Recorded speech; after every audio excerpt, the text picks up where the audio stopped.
Pro Group Management. Workers' comp that works for you. This is 7 at 7 from the Las Vegas Review-Journal. Good evening, I'm Jen Ah. Thanks for joining us on 7 at 7. In health, the Omicron variant now accounts for more than 90% of COVID cases in Clark County. In Nevada, we're facing another day of more than 6,000 new cases. With this surge, you can expect the mask mandate to stay for a while. However, Governor Steve Sisolak says he's not considering adding any new mandates.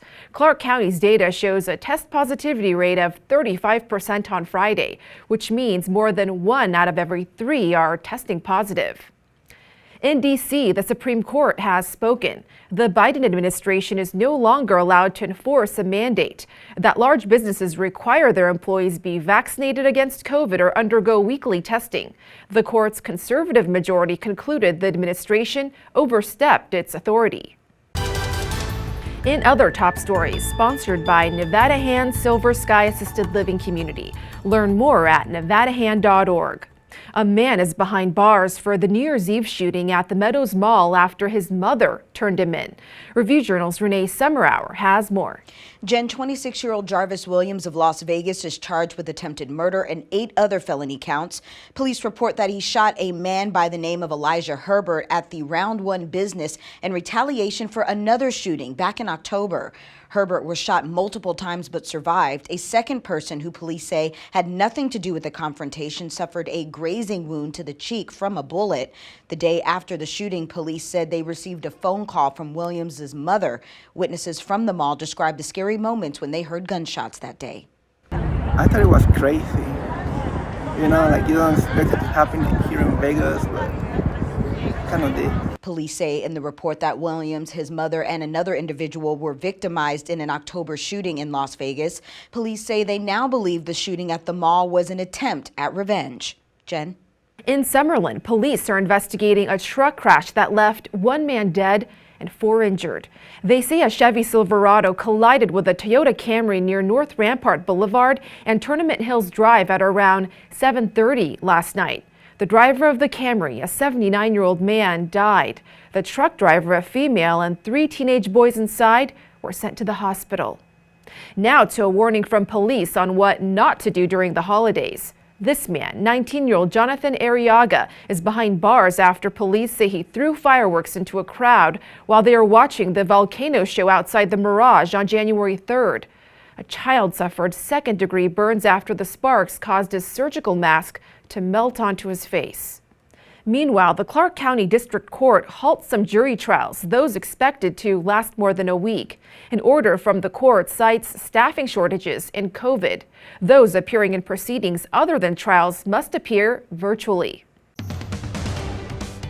In lifestyle, the Tao Beach Dayclub at the Venetian is making quite the comeback this spring with a major facelift. Here's a sneak peek of the renderings. The rooftop club will more than double in size with the capacity of more than 3,000 guests. Its new DJ booth will let people dance poolside. Tao Beach will also offer a new poolside and cabana menu with sushi boats. The Review-Journal is owned by the family of Dr. Miriam Adelson, majority shareholder of the Las Vegas Sands, which operates the Venetian. Plus, a surprise send-off for the Raiders heading to the playoffs. Police and firefighters gathered near the Welcome to Fabulous Las Vegas sign to cheer them on as the Raiders head to the airport. The Silver and Black take on the Cincinnati Bengals on Saturday. For complete Raiders coverage, visit vegasnation.com. Now to your sports, sponsored by Station Casinos, STN Sports. Download the app and get a bonus up to $100 when you sign up. Big League Weekend Part 2 was announced Friday, and it will be the Arizona Diamondbacks facing the Colorado Rockies on March 18th and 19th at the Las Vegas ballpark. It was previously announced that the Cleveland Guardians and the Oakland Athletics will play March 12th and 13th in the first Big League Weekend. Tickets are available now. However, due to Major League Baseball's lockout, all 4 games could be canceled or postponed. Sports betting, sponsored by Las Vegas Paiute Tribal Smoke and Cigar Shop. Sharp bettors are backing the Raiders over the Bengals in Saturday's wildcard playoff game in Cincinnati. The Bengals opened as 6.5-point favorites, but sharp money on Las Vegas caused the number to drop as low as 5 before settling at 5.5. The total is 49, and the Raiders are 2-1 underdogs on the money line. In Saturday's second game, the Bills are consensus 4.5-point favorites over the Patriots. Sharp bettors are on New England and over the total, which is 43.5 at BetMGM. In weather, happy Friday. If you're heading out, might be a good idea to bring a hat. We're looking at a breezy night with around 10 mile-per-hour winds. Temps in the high 50s, set to cool to the 40s later. For your weekend, the breezes should taper off with your daytime temps in the low 60s and partly cloudy skies. Your evenings should dip into the 40s. Those conditions are expected to last until Wednesday. That's when you can look forward to more sunshine and a warm-up. In Business, sponsored by Bank of Nevada, Bank on Accountability.